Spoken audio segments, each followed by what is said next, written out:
Tanya, berapa banyak pengantaran barang ke Jalan Tamrin dan Sudirman per hari?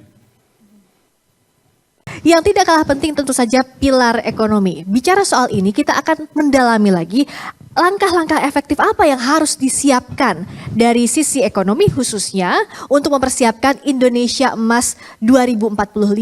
Untuk pilar ekonomi ini akan ditanyakan oleh Insinyur Syahrir IKMM. Silakan Pak Syahrir. Ya. Terima kasih Pak Anies. Saya langsung tadi data tadi menarik Pak Anies ya. Jadi baik competitiveness di bidang innovation, tapi juga yang saya mau nyoroti adalah budget dan kemudian persoalan mendasar di ekonomi kita.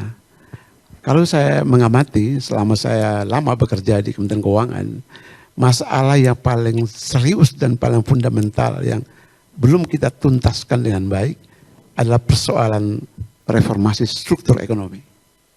Strukturnya, yang struktur ini kita banyakkan kita lebih banyak dikuasai oleh pengusaha besar, ya kan? Kemudian yang UMKM misalnya yang bagian terbesar daripada populasi kita itu sangat kecil.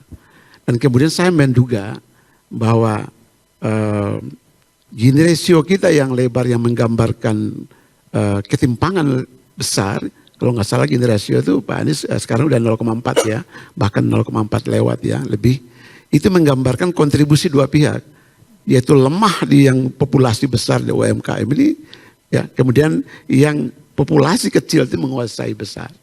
Nah oleh karena itu mungkin strategi yang akan saya tanyakan ke Pak Anies adalah apabila Pak Anies terpilih menjadi presiden, strategi untuk mereform struktur ekonomi ini seperti apa? Itu satu ya. Nah, saya tambah satu lagi. Yang kedua, kalau kita lihat daya dorong government expenditure di APBN ya, terhadap pertumbuhan ekonomi. Pertumbuhan ekonomi kita sebagaimana Pak Anies tahu, saya memberi istilah 5% trap. Jebakan 5%. Nah, ketika ada pressure, misalnya kesehatan kemarin, langsung dia drop. Itu dia tidak akan bakalan naik, malah drop gitu. Artinya kita nggak bisa nembus ke situ. Nah ini tantangan Pak Anies nanti adalah bagaimana menembus itu untuk menembus angka 5% growth, ya kan? Itu untuk sampai kepada nanti 2045 target kita kan 7%. Nah di situ persoalannya bukan saja mencapai target itu Pak Anies, tapi bagaimana membagikan kue ini, yang tadi istilah Pak Anies tadi belum merata gitu. Jadi problem kita tuh meratanya ini yang belum ada strategi yang menurut saya paling tepat, atau ibaratnya cari jamu yang tepat itu ya belum ada gitu. Nah saya berharap kalau Pak Anies terpilih tadi persoalan struktur ekonomi dan kesenjangan itu bisa kita selesaikan. Makasih Pak Anies. Baik, terima kasih. Silakan Pak Anies. Makasih Pak Dr. Syahrir, saya hormati. Menarik sekali Pak tentang struktur ekonomi kita yang didominasi oleh yang besar dan bukan yang kecil. Secara skala ekonomi, secara jumlah, maka 97% kalau tidak salah itu adalah, malah 99 ya, 99 mungkin ya, itu adalah skala yang kecil mikro. Nah ini kan evidence-nya begitu, kok policy-nya nggak nyambung dengan evidence? Kalau evidence-nya bilang jumlah pelakunya yang kecil dan mikro itu banyak, harusnya policy-nya nyambung dong namanya itu. Ini terlalu deduktif Pak, kurang induktif ini. Nggak baca ini situasi lapangannya. Apa? Gini Pak, kalau menurut saya nomor satu, rumuskan statement sederhana yang mudah dipahami oleh semua pelaku, baik pelaku pasar, penyusun kebijakan, peneliti. Itu istilahnya mantra. Itu yang tadi kenapa saya ilmu pengetahuan itu membantu mengkomunikasikan yang rumit itu menjadi rumah. Saya beri contoh Pak di Orde Baru. Di Orde Baru itu pembijakan GBHN-nya segini Pak. Nggak ada yang baca buku itu Pak. Tapi semua bilang kita punya arah. Kenapa? Ada GBHN. Padahal nggak baca juga. Tapi kalau ditanya, oh ya ada baca segini. Tapi dirumuskan dalam mantra. Apa mantranya? Pertumbuhan, pemerataan, stabilitas. That's it. Semua orang paham. 5 tahun ini sedang pemerataan. 5 tahun ini sedang, itu namanya mantra yang membuat semua berlaku. Nah, saya coba rumuskan mantranya Pak. Kebijakannya, arahnya. membesarkan yang kecil tanpa mengecilkan yang besar. Rumuskan di semua sektor. Maka industri tahu, perbankan tahu. Begitu perbankan langsung dia buka. Lah kok sekarang seluruh persyaratan kredit kita mengasumsikan sektornya formal. Ya pasti informal nggak bisa dapat uang. Lah kalau informal nggak dapat uang, ya nggak mungkin dia tumbuh. Nggak punya akses pada kapital kok. Kenapa? Karena kebijakan kita tidak secara tegas punya yang disebut tadi value-nya apa. Kami katakan value-nya adalah membesarkan yang kecil, tapi jangan kecilkan yang besar ya. Yang besar biar tumbuh besar. Ya.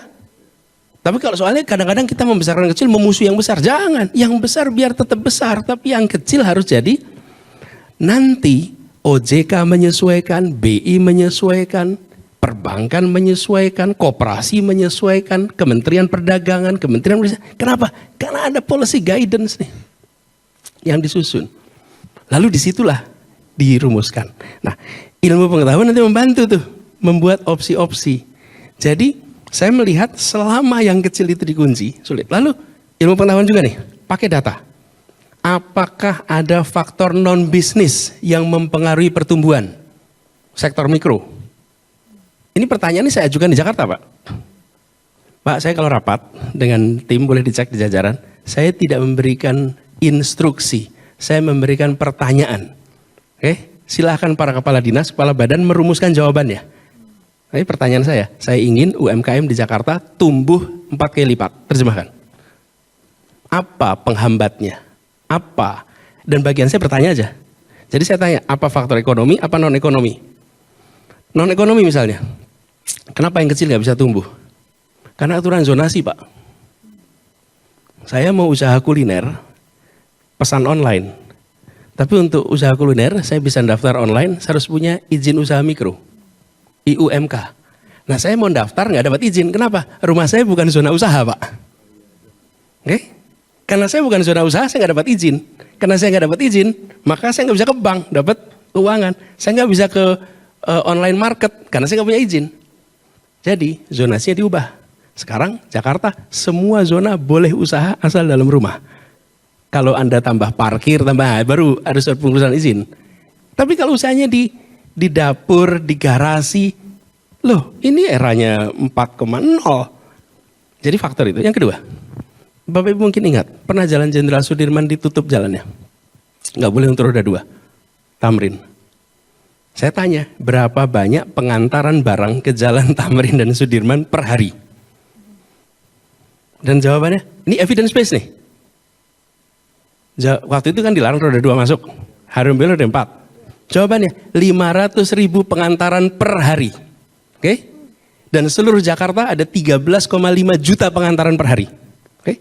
Bila motor tidak boleh masuk Jalan Jenderal Sudirman, maka usaha kecil mikro tidak mendapatkan rizki dari pusat perekonomian yang paling menggerakkan di seluruh Indonesia. Namanya Jenderal Sudirman Jalan Tamrin itu. Itu evidence based. Jadi ini bukan soal like dan dislike. Ini soal mengambil keputusan berdasarkan lihat datanya. Dan apa yang jadi 500.000 pesanan per hari, itu kan pesanan makanan kecil, makan siang, makan malam, dari seluruh Jakarta. Langsung berubah. Jadi membesarkan yang kecil itu bukan soal economic policy, financial policy, bukan itu saja. Tapi juga regulasi sektor pendukung lainnya. Tapi itu membutuhkan yang saya sebut tadi guidance, mantra. Gitu ya Pak Sair. Lalu yang kedua, yang terkait dengan growth.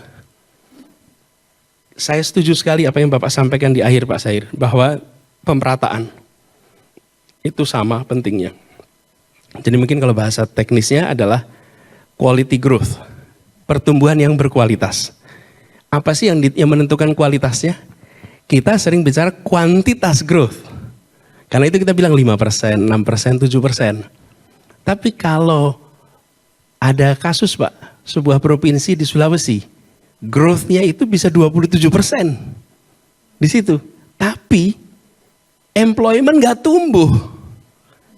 Sektor kecil nggak tumbuh. Kenapa? Karena di situ ada tambang nikel yang luar biasa. Sehingga kontribusi pada perekonomian menjadi tumbuh dahsyat. Tapi rakyat tidak merasakan perubahan. Karena itu menurut kami, kita jangan terlewat Bukan hanya kuantitasnya, tapi kualitas. Nah, kualitas di mana? Disitulah kebijakan-kebijakan yang memperluas lapangan pekerjaan, mengurangi soal gini rasio kita sehingga lebih baik, dan ada keberpihakan dari negara untuk pelaku-pelaku ekonomi yang kecil. Dengan begitu nanti pertumbuhan kecil dan di luar pusat-pusat perekonomian yang sudah ada.